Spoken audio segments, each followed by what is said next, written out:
الرحیم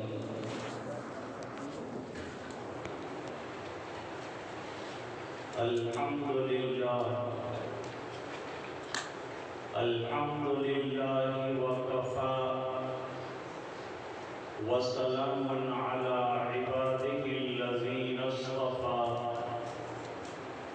اما بعد اعوذ باللہ من الشیطان الرجیم بسم اللہ الرحمن الرحیم اِنَّا نَحْنُ نَزَّلْنَا الذِّكْرَ وَإِنَّا لَهُ لَحَافِظُونَ صدق اللہ العظیم اللہم صلی علی سیدنا محمد وعلی آل سیدنا محمد وبارک وسلم۔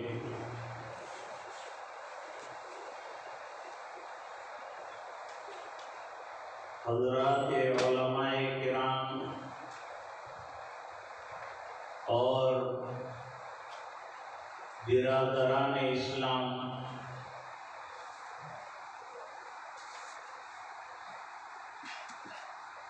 اس مادی دنیا میں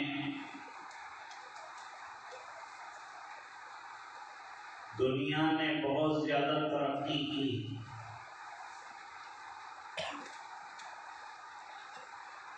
اور ترقی میں بڑے بڑے دعوے بھی کیے،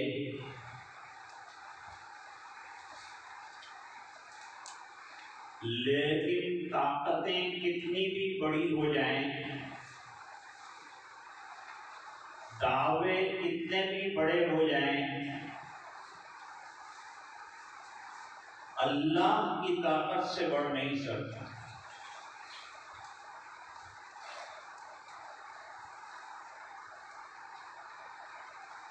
یہ اللہ تعالیٰ کی کتاب میں بڑی وضاحت کے ساتھ آیا ہے۔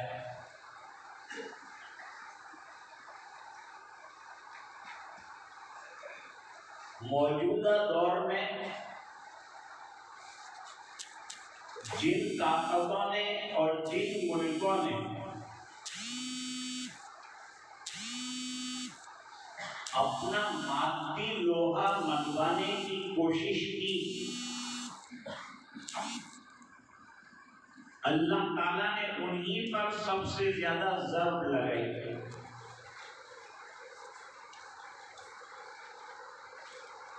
کووڈ-19 یہ انگلستان میں،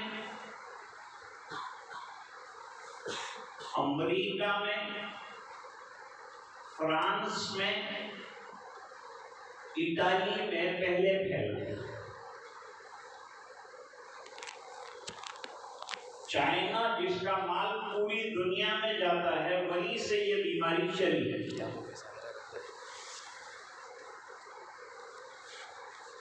اور ایسی چلی کہ ملک بے بس ہو گئے۔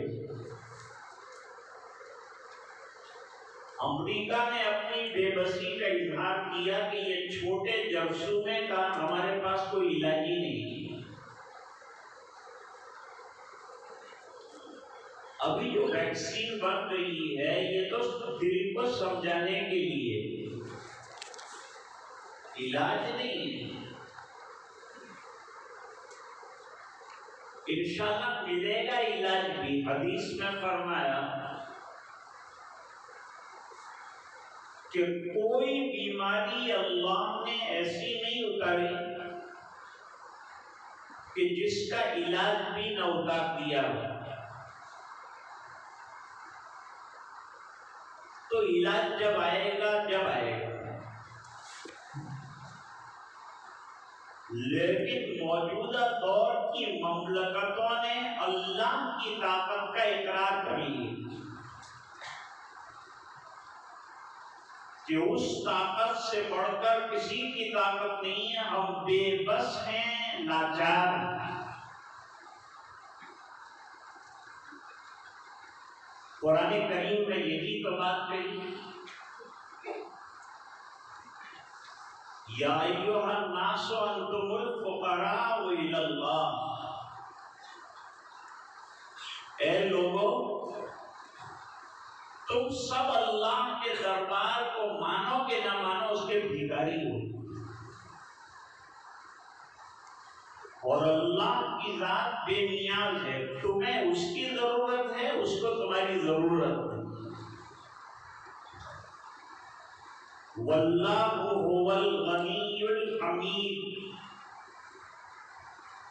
اللہ تعالی بے نیاز ہے۔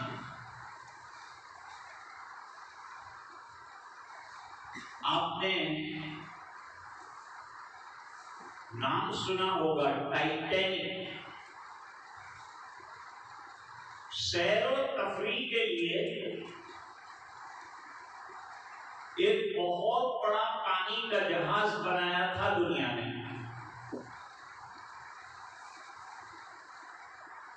جو پوری دنیا کے سمندروں کی سیر کرانے کے لیے بنایا گیا اور دنیا کے عیاش لوگوں کے لیے بنایا گیا۔ ایک وہ ہیں جو اپنا مال اللہ کے راستے میں لگا کے خوش ہوتے ہیں، ایک وہ ہیں جو اپنی جان پر ہی لگاتے رہتے ہیں۔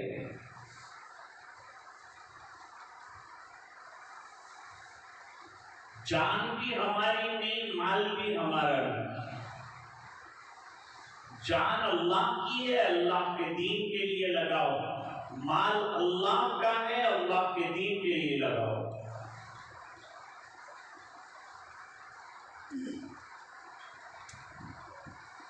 اور وہ تالاب جو سمندر سے ملا ہوا ہوتا ہے، اس سے آپ جتنا بھی پانی نکالو سمندر سے پانی اندر آتا ہی رہے گا۔ جو اللہ کے راستے میں دیتا رہے گا اللہ اس کو دیتا ہی رہے گا، اس کا خزانہ کم ہی نہیں ہوگا، کیونکہ اس کو اس ذات کے خزانے سے لینا آتا ہے جس کے خزانے میں کبھی کمی نہیں آتی۔ ایسے خزانے سے لینا رات کے اندھیروں میں سیکھ لینا چاہیے۔ تہجد لینے کا وقت ہے، اللہ سے مانگنے کا وقت ہے۔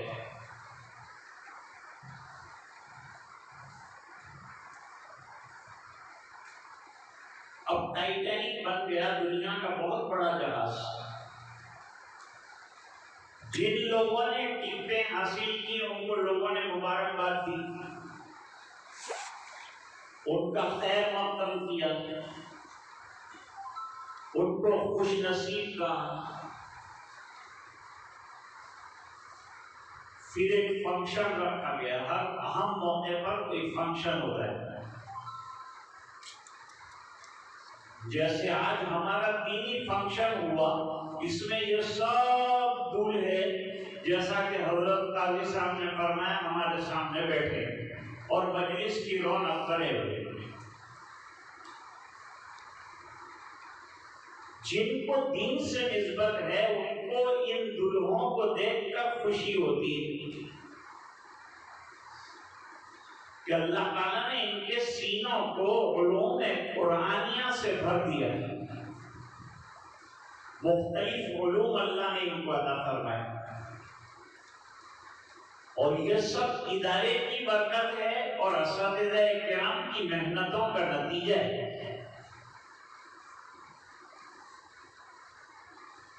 ٹائٹینک جب پہلی مرتبہ سمندر میں چلنے والا تھا تو ایک بڑا فنکشن ہوا۔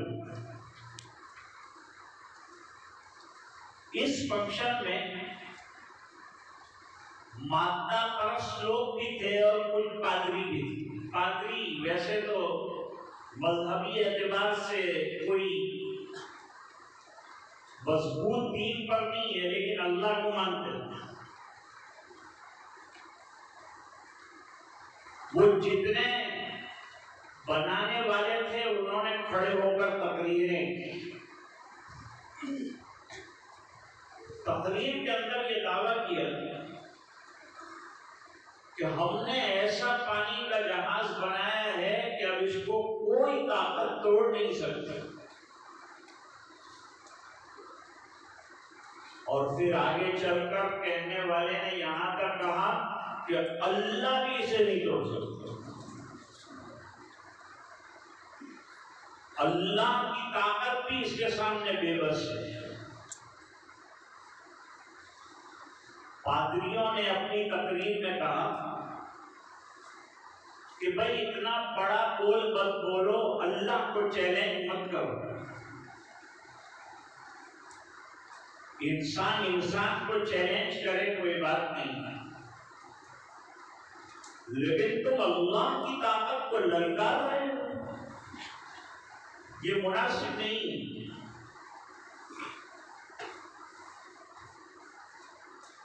انہوں نے تو دعویٰ کرنے کو کر دیا، ٹائٹینک شروع ہوا، پہلا ہی سفر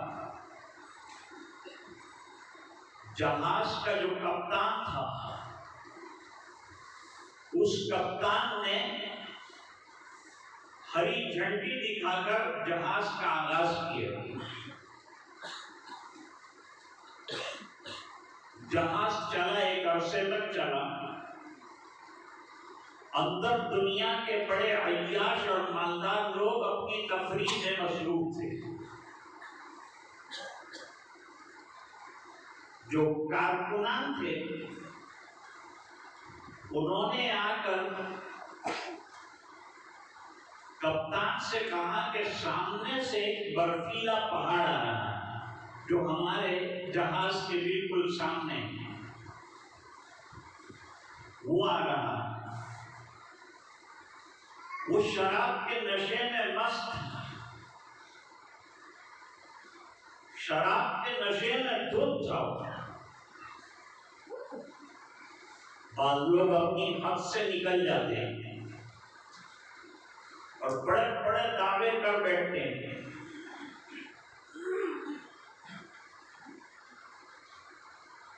جیسے ایک فتین اور شرپسند نے قرآن کریم کی 26 آیتیں نکالنے کا دعویٰ کر دی، لیکن یہ بات سمجھ لیجیے کہ قرآن کریم کا ایک حرف بھی بدل نہیں سکتا، تبدیل نہیں ہو سکتا۔ یہ ہمارا کام نہیں ہے کہ ہم قرآن کو بدلیں، قرآن اللہ کی کتاب ہے، کسی کو بدلنے کا حق نہیں۔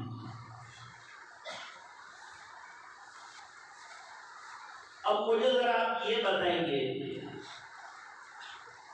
کہ ایسے جو خطرناک فتنے کھڑے ہوتے ہیں، یہ فتنوں کی روک تھام کے لیے مراکز ہیں، وہ یہ دینی مراکز ہیں۔ یہیں سے جیالے تیار ہوں گے، اور دنیا میں جب جب فتنے آئیں گے، یہ دور فتنوں کا دور ہے، تب تب اس سے ٹکرائیں گے۔ سلمان رشدی سے بھی علماء ٹکرائے، تسلیمہ نسرین کو بھی ہم نے جواب دیا، دعوت و تبلیغ پر اعتراض کرنے والوں کو بھی ہم نے جواب دیا۔ ہم نے کہا تم کام کرو، ہم جواب دیں گے۔ یہ آج علماء نے کتنے مقالے ہزاروں صفحات پر مشتمل امت کے لیے وقف کیے ہیں۔ اس میں موجودہ حالات اور موجودہ دور میں آنے والے فتنوں کا حل ہے۔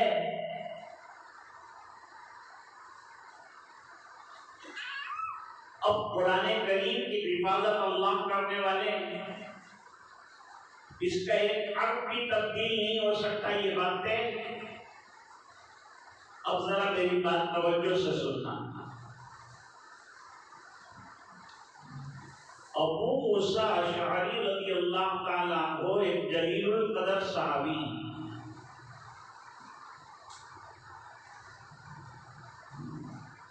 یہ دور خلافت عمری، ابو موسیٰ اشعری رضی اللہ تعالیٰ عنہ حضرت عمر رضی اللہ تعالیٰ عنہ سے ملاقات کے لیے گئے. دروازے پر دستک دی, سلام کیا اور دستک دی. ایک مرتبہ دستک دی, 2 مرتبہ دی, 3 مرتبہ دی, لوٹ گئے.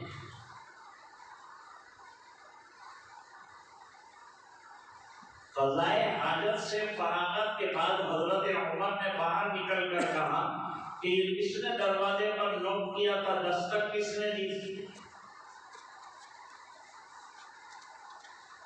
لوگ دوڑے اور تلاش کر کے لائے حضرت ابو موسیٰ اشعری رضی اللہ عنہ, جلیل القدر صحابی ہیں, بہترین قاری قرآن ہیں. فرمایا کہ لحن داؤدی اللہ تعالیٰ نے حضرت ابو موسیٰ اشعری اور اشعری خاندان کو دیا ہے. اس طرف آپ دیکھیں گے نا میرے سیدھے ہاتھ پر تو لکھا ہے ورتل قرآن ترتیلا, قرآن کریم کو ترتیل کے ساتھ اور تجوید کے ساتھ پڑھنا ہے, کیف متفق نہیں پڑھنا ہے. اس کے لیے سندیں دی گئی کہ انہوں نے قرآن پڑھنا سیکھا اور صحیح قرآن کریم پڑھنا سیکھا, اور صحیح قرآن اللہ کے یہاں مطلوب ہے. تو حضرت ابو موسیٰ اشعری رضی اللہ تعالیٰ عنہ آگے, آپ صلی اللہ علیہ وسلم کے مشہور صحابی ہیں حضرت عمر, سوال کیا یہ بتاؤ کہ 3 مرتبہ دستک دینے کے بعد, سلام کرنے کے بعد چلے کیوں گئے؟ انہوں نے کہا یہ حضور پاک صلی اللہ علیہ وسلم کا ارشاد ہے, کسی کے دروازے پر جاؤ, 3 مرتبہ دستک کیا, سلام کر لیا, جواب نہیں ملا, برا مت ماننا, وہ مصروف ہے یا مناسب نہیں سمجھ رہا ہے کہ آپ کو جواب دے.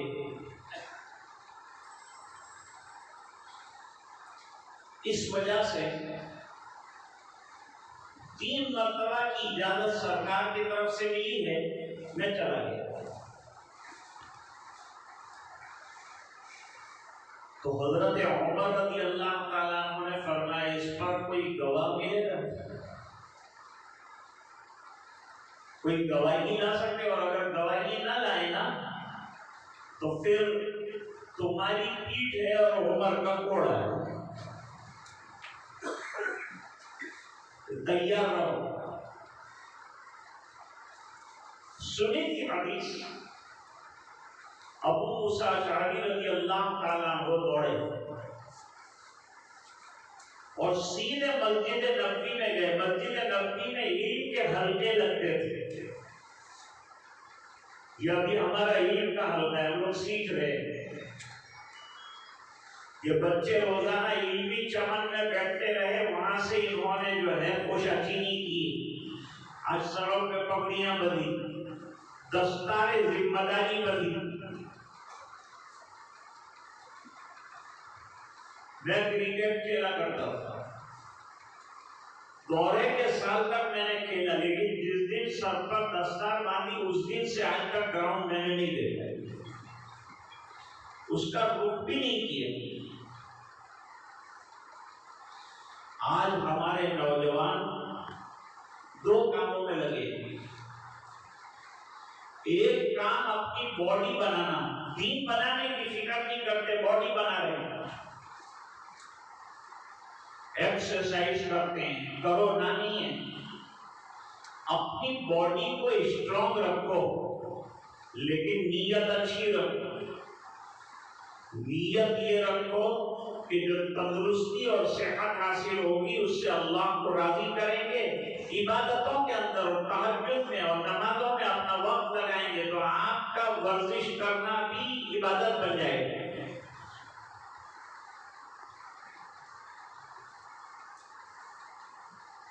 جیم میں جاتے ہیں,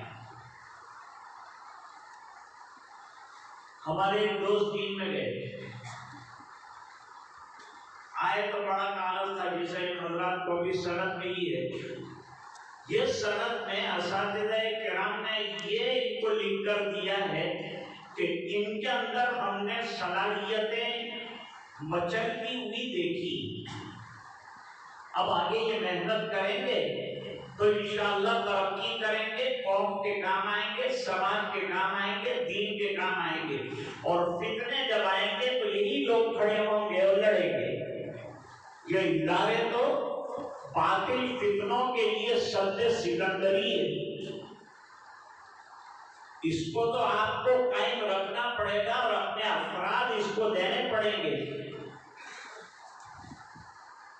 آپ سامنے سے آ کر اپنی اولاد کو دیجیے، مال بھی لگائیے، جان بھی لگائیے، اپنا بچہ بھی لگائیے۔ وقت نہیں ہے، ورنہ میں علم کے لیے، جفا کشی کے لیے محنت کرنے والوں نے کتنی محنت کی ہے یہ بتاؤ۔ کثیر ابن قیس ایک صحابی، وہ مدینے سے چلے دمشق گئے۔ دمشق میں حضرت ابو الدرداء رضی اللہ تعالیٰ عنہ تشریف رکھتے تھے۔ یہ صحابی ہیں اور بڑے درجے کے صحابی ہیں، اچھے صحابہ میں ان کا شمار ہے، سب صحابہ اچھے ہی ہیں۔ کل من الصحابۃ عدول وثقۃ، کسی صحابی پہ کوئی اعتراض نہیں ہو سکتا۔ ان کی زندگیوں کے ذریعے سے دین محفوظ ہوا ہے اور ہم تک پہنچا ہے۔ یہ بڑی مضبوط کڑی ہے دین کے پہنچانے میں ہم تک۔ حضرت ابو الدرداء رضی اللہ تعالیٰ عنہ نے سوال کیا، کیسے آنا ہوا؟ تو کہا کہ میں ایک حدیث آپ سے سننے کے لیے آیا ہوں۔ بس یہی مقصد ہے تجارت، سفر کا مقصد تجارت نہیں تھا، سفر کا مقصد کوئی دنیاوی غرض نہیں۔ جواب دیا کوئی غرض نہیں، صرف حضور کا ارشاد اور وہ آپ کی زبان سے سننا ہے، کیونکہ آپ نے حضور پاک صلی اللہ علیہ وسلم سے سنا ہے۔ تو کہا وہ ارشاد بھی میں سناؤں گا، لیکن اس سے پہلے ایک حدیث اور سنوں۔ من سلک طریقا یلتمس فیہ علما سہل اللہ لہ بہ طریقا الی الجنہ، جس نے کوئی راستہ چلا علم دین کے حاصل کرنے کے لیے، آپ گھر سے چلیں، اللہ کے گھر میں بیٹھ کر عرض کرتا ہوں، ہر قدم پر اللہ تعالیٰ آپ کو اجر عطا فرمائیں گے۔ آپ ان نونہالوں کو دیکھنے آئے، ان کی محنتوں کو دیکھنے آئے، یہ چمن کیسے پھل رہا ہے اور ہم کیسے آبیاری کر سکتے ہیں، اس کے لیے آپ تشریف لائے۔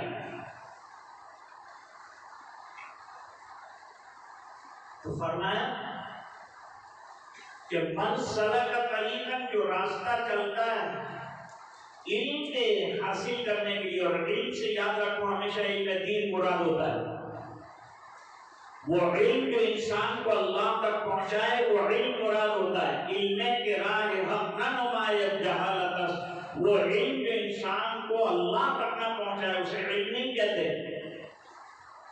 یہ جو دنیا ہم جوڑ رہے ہیں یہ بھی آپ کی اعتراضات کی بنیاد پر کہ بھئی کہاں جائے گا بچہ، کیا کمائے گا، کیا کھائے گا، دنیا کو مد نظر رکھا ہے، اس کو مد نظر رکھو۔ مد نظر تو مرض یہ جانا نہ چاہیے، اللہ راضی ہوگا تو دنیا بھی اللہ تعالیٰ عطا فرمائیں گے۔ واقعہ سناؤں آپ کو، حضرت ابو ہریرہ رضی اللہ تعالیٰ عنہ جلیل القدر صحابی، قبیلہ دوس کے فرد ہیں، آپ صلی اللہ علیہ وسلم کی خدمت میں دین اور علم دین حاصل کرنے کے لیے حاضر ہوئے ہیں، اور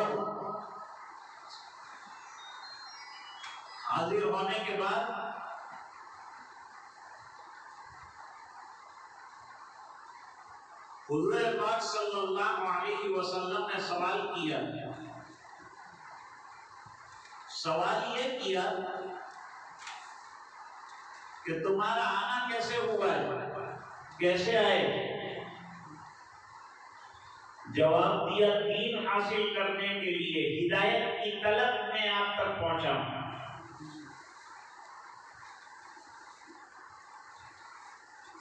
پھر حضور کے دروازے کے ہو کے رہ گئے۔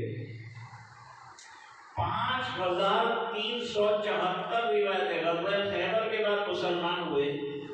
فاقوں کا عالم یہ تھا کہ بے ہوشی پر بے ہوشی طاری ہوتی تھی، اور صحابہ کرام کو طالب علمی کے زمانے میں رتی کھجور ایک دو کھانے کو ملتی تھی، رتی کھجور، حشب کہتے ہیں عربی میں۔ بے ہوش ہو جاتے تھے تو لوگ ان کی گردن پر کہ شاید ان کے اوپر کچھ بے ہوشی کے دورے پڑیں، کہا یہ خدا کی قسم فاقے کی وجہ سے ایسا ہوتا تھا، میں کچھ کماتا نہیں تھا،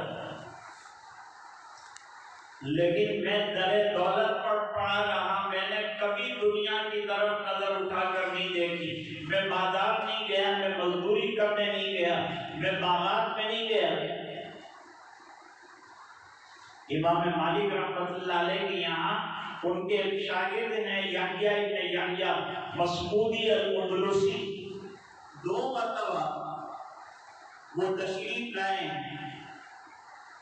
حضرت امام مالک رحمۃ اللہ علیہ کے پاس، 2 مرتبہ موطا پڑھنے کے لیے آئے۔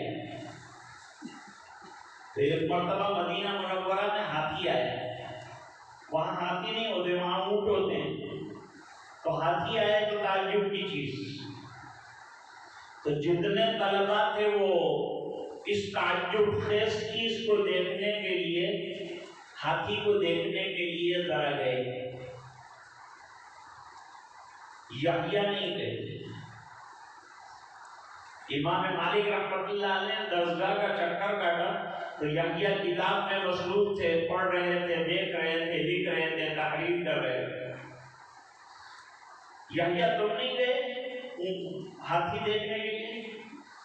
فرمایا حضرت میں آپ کو اور آپ کی حدیثوں کو دیکھنے کے لیے اندلس سے یہاں تک آیا ہوں، میں ہاتھی دیکھنے نہیں آیا، میرا مقصد اللہ کی رضا حاصل کرنا ہے، میری زندگی کا مقصد تیرے دین کی سرفرازی، میں اسی لیے مسلمان، میں اسی لیے نمازی۔ یہ علم جو ہے نا، اس کو جان کے ساتھ لگاؤ، اس کو دل کے ساتھ لگاؤ، اس کو دل میں اتارو، اس کو جسم سے مت جوڑو۔ علم را برتن زنی مارے بود، علم را بر دل زنی یارے بود۔ 3 ٹاپ نہیں ملے گی ہمارے طلباء کے یہاں، سب سفید لباس میں ملے گی۔ سادگی اختیار کرو، سادگی، البذاذۃ من الایمان، علماء بھی سادگی اختیار کریں، عوام بھی سادگی اختیار کریں۔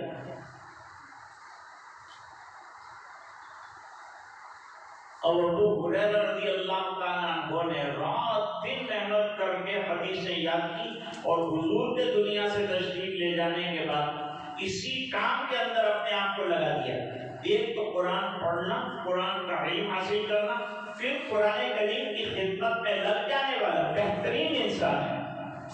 فرمایا خیرکم من تعلم القرآن وعلمہ، تم میں بہترین وہ ہے جو علم کو سیکھے اور سیکھنے کے بعد کسی علم کا خادم بن کر رہ جائے، وہ بہترین انسان ہے۔ حضرت عمر رضی اللہ تعالیٰ عنہ کے زمانے میں یہ فاقہ کش صحابی کو اللہ نے کیا دیا؟ یہ فاقہ کش صحابی کو گورنر بنا دیا، ایک علاقے کا گورنر۔ ایک دن چھینک آئی، جیب میں ہاتھ ڈالا، کپتان نامی ایک کپڑا ہوتا ہے جو بڑا قیمتی ہوتا ہے اور بڑے بڑے بادشاہ اور سلاطین پہنتے ہیں، جیب سے وہ کپڑا نکالا ناک صاف اور رو کر کہا کہ ابو ہریرہ ایک زمانہ وہ تھا کہ تیرے پاس دین نہیں تھا تو تیری مالکن جو ہے تجھ سے کھانا پکواتی تھی اور تجھے ایک لقمہ بھی نہیں دیتی تھی، اس کا دھواں تو کھاتا تھا، حیران ہوتا تھا اور بھوکوں مرتا تھا، اور تو نے دامن مصطفیٰ تھاما۔ تو آج اے اللہ یہ نظام ہے کہ مجھے وہ نعمت عطا کی ہے کہ میں ناک صاف کرنے کے لیے وہ کپڑا استعمال کرتا ہوں جو بادشاہوں کو پہننے کے لیے نصیب نہیں ہوتا۔ دین آنے سے آدمی کنگال اور اللہ نہیں ہو جاتا، زکوٰۃ دینے سے آدمی غریب نہیں ہو جاتا۔ لوگ سمجھتے ہیں کہ ہم اپنے بچے پڑھائیں گے، لیکن جو بالکل نہ چلتا اس کو مدرسے میں ڈالو۔ میں کہتا ہوں سب سے بہترین بچے کو مدرسے کے حوالے کرنا، انشاءاللہ فخر الدین رازی اور امام غزالی پیدا ہوں گے۔ اپنے اچھے سے اچھے بچے کو، ذہین بچے کو اللہ کے دین کے لیے دیجیے۔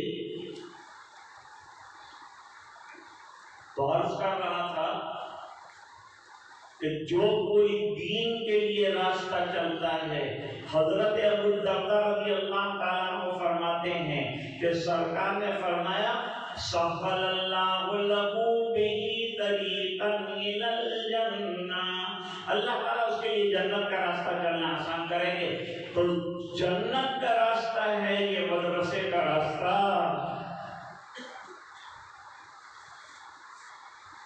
نقشے قدم نبی کے ہیں جنت کے راستے، اللہ سے ملاتے ہیں سنت کے راستے۔ دنیا طے ہے، اس کا ملنا بھی طے ہے، وہ لکھوا کے لائے ہیں، وہ مل کے رہے گا۔ اللہ تعالیٰ بھوکا نہیں ماریں گے جیسے ابھی قاری صاحب نے کہا، بلکہ اللہ تعالیٰ وہ نعمتیں جس کا تصور بھی نہیں ہوتا، وہ نعمتیں اللہ تعالیٰ ان متقیوں کو عطا فرماتے ہیں۔ وَمَن يَتَّقِ اللَّهَ يَجْعَل لَّهُ مَخْرَجًا وَيَرْزُقْهُ مِنْ حَيْثُ لَا يَحْتَسِبُ۔ خیر ابو موسیٰ اشعری رضی اللہ عنہ بہت گھبرائے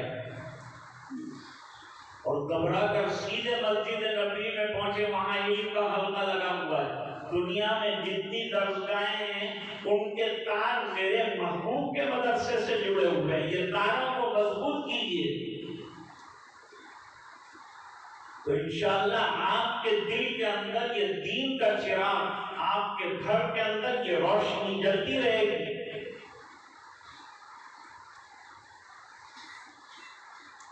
مسجد نبوی میں جا کے کہا بھائی کوئی میری مدد کرو ورنہ میری خیر نہیں ہے۔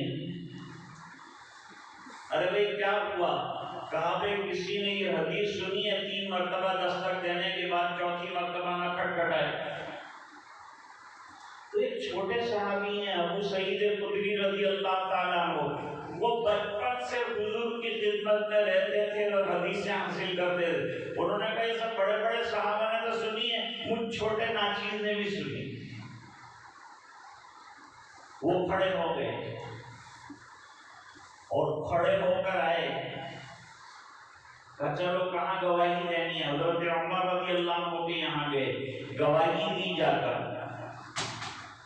حضرت عمر رضی اللہ تعالیٰ عنہ نے فرمایا ابو موسیٰ تم کو میں نے جھوٹا نہیں سمجھا، تم کو میں نے یہ نہیں سمجھا کہ تم جھوٹ باندھو گے، حضور پاک صلی اللہ علیہ وسلم پر کوئی غلط بات کر دو گے، یہ نہیں سوچا میں نے تم سے گواہ اس لیے مانگے کہ مبادا کوئی زمانہ ایسا آ جائے کہ جس کے اندر جو دل میں جس کے آئے اس کو کہہ کر نبی کی طرف منسوب کر دے تو حدیثوں میں گڑبڑ ہو جائے گی، سچی جھوٹے حدیثیں مل جائیں گی۔ احتیاط کرنے کے لیے کہ کوئی غلط چیز ذخیرے حدیث میں نہ آ جائے، اس بنا پر میں نے تم سے گواہی مانگی تھی، تم سچے ہو میں جانتا ہوں، لیکن یہ فتنوں کا دروازہ میں بند کرنا چاہتا ہوں، اس بنا پر میں نے یہ کیا۔ میں عرض یہ کرنا چاہتا تھا کہ جب سنتوں میں گڑبڑ کرنے کا دروازہ حضرت عمر نے بند کیا تو کیا حضرت عمر قرآن کے اندر گڑبڑ کا دروازہ کھول سکتے ہیں؟ جب سنتوں میں اس قدر احتیاط ہے، اب باتیں نکالی ہے کہ عمر نے بدلا، عثمان نے بدلا، اور یہ حضرات دو دو گواہ لیتے تھے، اور گواہ لینے کے بعد ارے بھائی اللہ کی کتاب ہے، اس کی حفاظت اللہ کریں گے۔ عبد المطلب کا واقعہ مشہور ہے نا، ابرہہ نے جب مکے پہ حملہ کیا کعبۃ اللہ کو گرانے کے لیے، ہاتھیوں کا لشکر لے کر آئے، اور جتنے مویشی تھے قریشیوں کے، عرب کے، وہ تمام مویشیوں کو گرفتار کر لیا، اپنے قبضے میں لے لیا۔ اس میں عبد المطلب جو بیت اللہ کے متولی تھے، ان کا بھی ایک ریوڑ اونٹوں کا تھا۔ بڑے وجیح شکیل، حضور جس خاندان میں پیدا ہوئے ہیں وہ خاندان بڑا وجیح شکیل، نہایت حسین اور دلربا۔ انہوں نے لباس پہنا اور ابرہہ سے ملنے گئے، دیکھ کر وہ بالکل مرعوب ہو گیا، متاثر ہو گیا، اپنے ساتھ بٹھایا۔ تم کون کا مہمان؟ کعبۃ اللہ کا متولی ہوں، ذمہ دار ہوں۔ کیوں آئے وہ؟ اونٹوں کے لیے آئے۔ اللہ، تمہارا کعبۃ اللہ گرنے کی کگار کے اوپر کھڑا ہے، کنارے پر کھڑا ہے، یہ ہاتھیوں کے ذریعے سے میں گرانے کے لیے آیا ہوں، تم کعبۃ اللہ کو بچانے کی بات نہیں کرتے اور اونٹ کو بچانے کی بات کرتے ہو۔ تو عبد المطلب نے کہا کعبۃ اللہ اللہ کا گھر ہے، اس کا وہ ذمہ دار ہے، میں اپنے اونٹوں کا ذمہ دار ہوں، اسے میں ہے۔ اب قرآن نے اعلان کر دیا ہر زمانے میں یہ فتنے اور حالات آئیں گے، اور ہر زمانے میں علماء کھڑے ہوں گے، اور کھڑے ہو کر انشاءاللہ ایسے فتنوں کا مقابلہ کریں گے۔ تو دوستو آپ بھیجو گے نہیں، مدرسہ چلے گا نہیں، علماء تیار نہیں ہوں گے تو فتنے آئیں گے تو جواب کون دے گا؟ اور ایک عالم جاتا ہے فتنے کا دروازہ کھلتا ہے، ایک عالم جاتا ہے فتنے کا دروازہ کھلتا ہے۔ حدیث شریف میں ایک مضمون ہے، لمبی نہیں کروں گا بات، آپ فکر مت کیجیے، ویسے بھی میں لمبی نہیں کرتا، آپ کو معلوم ہے۔ حضرت عمر رضی اللہ تعالیٰ عنہ، حضرت حذیفہ ابن یمان صاحب سر رسول اللہ صلی اللہ علیہ وسلم کی خدمت میں حاضر ہوئے۔ حضرت عمر رضی اللہ تعالیٰ عنہ کو علم کھینچ کے لے آئے، علم کی جستجو آدمی کو کہاں سے کہاں لے جاتی۔ حضرت عمر رضی اللہ تعالیٰ عنہ کا علم اتنا بڑا ہے، اتنا بڑا ہے کہ حضور نے فرمایا لو کان بعدی نبیا لکان عمر، میرے بعد اگر کوئی نبی ہوتا، چونکہ نبی ہے نہیں، آنے والا نہیں ہے، تو ہوتا تو عمر ہوتے، اتنا بڑا علم ہے۔ اور تصوف اور سلوک کی دنیا میں اور روحانیت کے معاملے میں حضرت عمر کا درجہ بڑا عجیب ہے۔ حضرت علی کہتے ہیں کہ حضرت عمر کے زمانے میں نے خواب دیکھا، خواب میں رات کو حضور پاک صلی اللہ علیہ وسلم کو دیکھا کہ فجر کی نماز پڑھا کر آپ جو ہے وہ مسجد نبوی شریف کی دیوار سے ٹیک لگا کر بیٹھے ہیں اور کھجور کا ایک بیگ لائے گئے، اور حضور پاک صلی اللہ علیہ وسلم نے صحابہ کرام کو تقسیم کرنا شروع کیا۔ ایک کھجور، زمانے میں ایک کھجور بھی بہت ہوتی تھی، آج ہم لوگ تبرک کوئی 3 کھجور لاتا ہے تو اس کے ساتھ لڑتے ہیں کہ تیرے وہ 3 نصیب ہوئی، ایک ایک کھجور سب کو دی، تو حضرت علی کو بھی دی، بڑی لذیذ کھجور رہی، خواب نے دی ہے حضور نے۔ اب دوسری کھجور کھانے کا شوق پیدا ہوا حضرت علی رضی اللہ عنہ، لیکن سرکار کے رعب کے سامنے حضور کو اللہ نے ایک نعمت رعب کی عطا فرمائی، کئی خصوصیات عطا فرمائی ہیں۔ حضور پاک صلی اللہ علیہ وسلم کو اس میں سے 1 مہینے کی مسافت سے گزرنے والا مسافر بھی حضور کے نام سے کامتا تھا، حالانکہ آتا تھا تو دیکھتا تھا کہ شیر و شکر ہے، نہایت بااخلاق ہیں، لیکن دور سے ایسا کانپتا تھا. تو رعب کی وجہ سے دوسری کھجور نہیں مانی، آنکھ کھل گئی. صبح میں حضرت عمر رضی اللہ تعالیٰ عنہ کے پیچھے مسجد نبوی میں نماز پڑھی. نماز پڑھنے کے بعد حضرت عمر رضی اللہ تعالیٰ عنہ ٹیک لگا کر مسجد نبوی شریف کی دیوار سے بیٹھ گئے. تھوڑی دیر میں کھجور کا ایک ٹوکرا ہے. حضرت عمر رضی اللہ تعالیٰ عنہ نے سب کو کھجوریں تقسیم کرنا شروع کی، اور ایک کھجور حضرت علی رضی اللہ تعالیٰ عنہ کو بھی دی. اور حضرت علی فرماتے ہیں کہ رات کو جو حضور کے ہاتھ سے کھجور کھائی تھی وہی ذائقہ یہ کھجور کے اندر آیا. تو میں نے دل میں سوچا کہ وہاں تو سرکار تھی، یہاں تو رشتہ داری بھی ہے اور دوستانہ بھی ہے، تو وہاں تو مانگ نہیں سکا، یہاں میں مانگ سکتا ہوں. تو کھڑے ہو گئے اور کھڑے ہو کر کہا کہ امیر المومنین ایک کھجور اور دے دیجیے نا. تو حضرت عمر رضی اللہ تعالیٰ عنہ نے مسکرا کر کہا کہ رات کو خواب میں اگر میرے آقا نے دوسری کھجور دی ہوتی تو عمر بھی تم کو دوسری کھجور دی. روحانیت میں حضرت فاروق اعظم رضی اللہ تعالیٰ عنہ کا اس قدر اونچا درجہ ہے. حضرت حذیفہ کے پاس پہنچے، حالانکہ حضرت عمر کا علم کتنا بڑا، علم جہاں بھی حاصل ہو، چھوٹا آدمی ہو میں، لیکن علم کے حاصل کرنے میں جھیپ مت کرو. دو لوگ علم سے محروم رہتے ہیں، ایک جو شرماتا ہے وہ علم حاصل نہیں کر سکتا، ایک جس کے اندر پڑھائی ہو وہ علم حاصل نہیں کر سکتا. پڑھائی کو نکالو اپنے اندر سے، تواضع اور عاجزی اور انکساری پیدا کرو. علم سے انکساری آنی چاہیے، عاجزی اور تواضع آنی چاہیے، پڑھائی کا مادہ ختم ہونا چاہیے.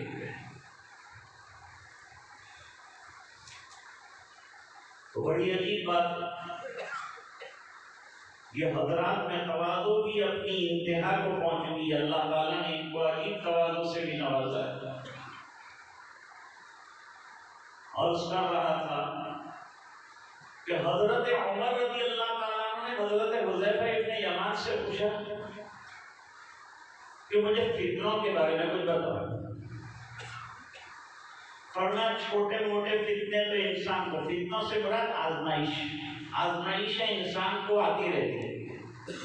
پڑوسیوں کی طرف سے آتی ہے، دوستوں کی طرف سے آتی ہے، گھر والوں کی طرف سے آتی ہے. آدمی نماز پڑھتا ہے، استغفار کرتا ہے، اللہ سے معافی مانگتا ہے، وہ چھوٹے چھوٹے گناہ اللہ تعالیٰ معاف کرتے ہیں. بڑے گناہوں کے لیے توبہ کی ضرورت ہے. تو چھوٹے موٹے فتنوں کے لیے تو آپ کا صدقہ کرنا، نماز پڑھنا، یہ تمام چیزیں کافی ہو جاتی ہیں. تو حضرت عمر رضی اللہ تعالیٰ عنہ نے فرمایا میں تو اس فتنے کی بات کرتا ہوں جو سمندروں کی طرح موجیں مارتا ہوا فتنہ ہوگا، میں تو اس فتنے کی بات کرتا ہوں. تو حضرت حذیفہ رضی اللہ تعالیٰ عنہ نے فرمایا وہ فتنے سے آپ کو ڈرنے کی ضرورت نہیں، وہ فتنہ آپ پر نہیں آئے گا. کیوں؟ فرمایا وہ فتنے کے اوپر ایک دروازہ بند ہے. حضرت عمر رضی اللہ تعالیٰ عنہ نے سوال کیا کہ وہ دروازہ ٹوٹنے والا ہے یا کھلنے والا ہے؟ جواب دیا کہ ٹوٹنے والا ہے.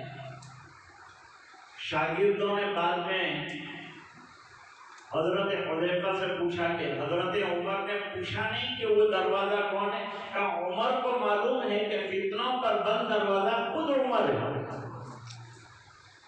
خود فاروق اعظم کی ذات فتنوں پر بند دروازہ. عبداللہ جو ہوتے ہیں نا وہ فتنوں پر بند دروازہ ہوتے ہیں. یہ تو رہیں گے تو فتنے ختم ہوں گے، یہ نہیں رہیں گے تو فتنے در آئیں گے، اندر آ جائیں گے. اس لیے اپنے گھروں کو فتنوں سے بچاؤ، اپنے دلوں کو فتنوں سے بچاؤ. حالات سے بچانا ہو تو علم کی دنیا میں قدم رکھو، خود بھی علم حاصل کرو اور علماء کی قدر کرو، ان کے ساتھ محبت اور احترام کا سلوک کا معاملہ کرو. تو بات چل رہی تھی ٹائٹینک کی. کہ وہ کپتان نشے میں تھا. میں نے کہا نا جوان آج کل عیاشیوں میں لگے ہوئے ہیں، ٹورنامنٹ کھیل رہے ہیں، کرکٹ میں لگے ہوئے ہیں، اور کوئی محمد سراج کی تعریف کرتا ہے تو کوئی یوسف پٹھان کی تعریف کرتا ہے. یہ کیا ہے؟ یہ سب کچرا ہے، ان کی کوئی حیثیت نہیں ہے. تو ان کو اللہ نے نبی کی شکل میں بہترین ہیرو عطا فرمایا، اس کو فالو کرنا ہے ہم کو. ہم حضور کے مت والے ہیں، ہم یہ ایسے پاگلوں کے پیچھے پاگل بننے والے نہیں ہیں. جوان چھوڑیں ان لوگوں کو. اب وہ مال بھی کٹواتے ہیں تو ان کی طرح کٹواتے ہیں، اوپر سے کوئی بالکل کچرے کے ٹوکرے کی طرح ہوتا ہے، نیچے سے کوئی صفا چٹ ہوتا ہے. ابھی حال بےہودہ معلوم ہوتا ہے، لیکن اس نے فیشن سمجھ کر اس کو بھی اچھی پیجامے کو پھاڑا. اچھا پیجامہ تھا تو اس کو پھاڑا. کہتے کہ فیشن ہے، یہ تو پھٹا ہوا پیجامہ پہننا فیشن ہے. دیکھو عقل کا ماری گئی. جب آدمی دین پہ نہیں رہتا تو انسان کی عقل ماری جاتی ہے، اس کو بات سمجھ میں نہیں آتی. علماء سے جوڑ کے رکھو اپنے آپ کو. تو وہ شراب کے نشے میں دودھ تھا، نشے میں لگا ہوا تھا. اس نے کہا کتنا بھی بڑا پہاڑ آ جائے آنے دو. پہاڑ آیا اور ٹائٹینک اس سے ٹکرایا، ایک جھٹکا لگا، ایک شگاف پڑ گیا ٹائٹینک کے اندر. اور وہ جو دعویٰ کیا تھا کہ کبھی نہیں ٹوٹ سکتا، اس میں چاروں طرف سے پانی آنا شروع ہوا. لاکھوں کی کمائی کرنے والے اور ہزاروں تاجر وہ تمام غرقاب ہو گئے. اور اللہ نے بتایا کہ ٹائٹینک بڑا نہیں، اللہ کی طاقت بڑی. اللہ کی طاقت بڑی ہے دوستو. آج بھی یہ موجودہ دور میں ایسے لوگ پیدا ہوں گے. اللہ کی طاقت بہت بڑی ہے، اس کے اوپر یقین رکھو. اپنے بچوں کو علم پڑھاؤ، دنیا کی تعلیم میں بھی بہترین ایجوکیشن دو، آگے ان کو ایجوکیٹ کرو، لیکن پیرالل دنیا کا جو علم ہے اس کے ساتھ دین کا علم بھی برابر اس کو ملنا چاہیے. یہ بچے کم صلاحیت کے مالک تھے جنہوں نے پی ایچ ڈی کیا ہے فقہ کے اندر. اتنے بڑے بڑے مقالے خدا کی قسم میں بھی نہیں لکھ سکتا. وہ اساتذہ کی محنتوں کے اور ان کی رہبری کے اندر انہوں نے اتنا بڑا کارنامہ انجام دیا ہے. اللہ تعالی ادارے کو قائم رکھے. آج دیکھیے نا کتنا غم کا ماحول لگ رہا ہے. ایک تو حضرت مولانا احمد صاحب رحمۃ اللہ علیہ جو مدرسے کے لیے امان تھے وہ تشریف لے گئے. دوسرا سید منعم صاحب رحمہ اللہ تعالی وہ بھی تشریف لے گئے. مولانا شوکت صاحب رحمۃ اللہ علیہ وہ بھی تشریف لے گئے. بھئی ہم سب کو بھی دنیا سے جانا ہے. اللہ ان جانے والوں کی جگہ آنے والوں کو کام کا بنائے اور خیر اور عافیت کے ساتھ اللہ تعالیٰ ان کا کام بنائے. مدرسوں کو آباد رکھے، مرحومین کی بے انتہا مغفرت فرمائے. وآخر دعوانا الحمدللہ رب العالمین.